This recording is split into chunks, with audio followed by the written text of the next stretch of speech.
নমস্কার, সকলকে আমার আন্তরিক প্রীতি, শুভেচ্ছা, স্নেহ, ভালোবাসা জানিয়ে শুরু করছি আজকের ধর্মতত্ত্ব। গত পর্বে আলোচনা করিয়াছি তৈলমর্দন ও স্নান পর্যন্ত। এবারে খাইতে চলো।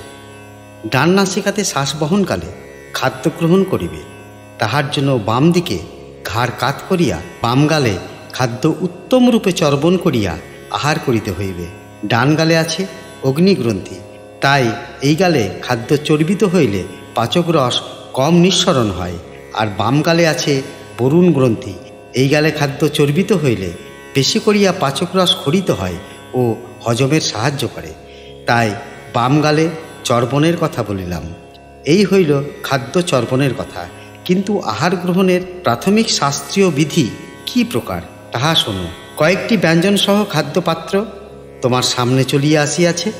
তুমি হাত ধুইয়া থালার নিচে একটু জল দিয়া তাহাতে একটি ওঙ্কার লিখিয়া থালাটি তাহার উপর রাখো। অতঃপর যে কয়টি ব্যঞ্জন আসিয়াছে তাহাদের সবকটি একটু একটু লইয়া কিছু খাদ্য গ্রাস তৈরি করো।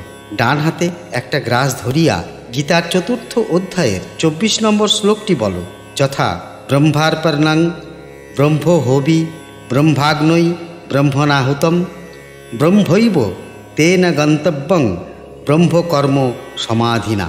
তাহার পর ওই গ্রাসটি নাসিকাতে ঘ্রাণ লইয়া প্রণাম করিয়া প্রথমে মুখে দাও। ইহাই হইল শাস্ত্রসম্মত ভোজন। ভোজন সম্বন্ধে আরও কিছু কথা বলিতে ইচ্ছা করে, যেমন ভোজন পাত্রের নিচে বা পার্শ্বে জল ও ওঙ্কার লিখিতে বলিয়াছি। হিন্দু শাস্ত্র বিনা কারণে কিছু বলে না। ভোজন করিতেছ, সেই সময় যদি তোমার কর্ণে বাহির হইতে কোনো ক্রন্দনধ্বনি শ্রুত হয় তবে ইহা দোষের। যদি ভোজন পাত্রের গোড়ায় জল ও ওঙ্কার লেখা থাকে তবে দোষ খণ্ডিত হইবে। দোষ কি? পরমায়ু কমিয়া যায়। এছাড়া আরও কথা, ভাত নিঃশেষ করিয়া খাইবে না। ভোজন পাত্রের শীর্ষ দেশে সামান্য কিছু ভাত রাখিয়া দিবে। ছাতু জাতীয় খাদ্য চাঁচ পোচ করিয়া খাইবে।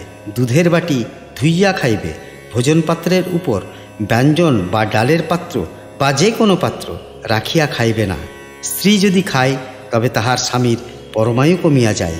বিপরীতক্রমে স্বামী যদি খায় তবে স্ত্রীর পরমায়ু কমিয়া যায়।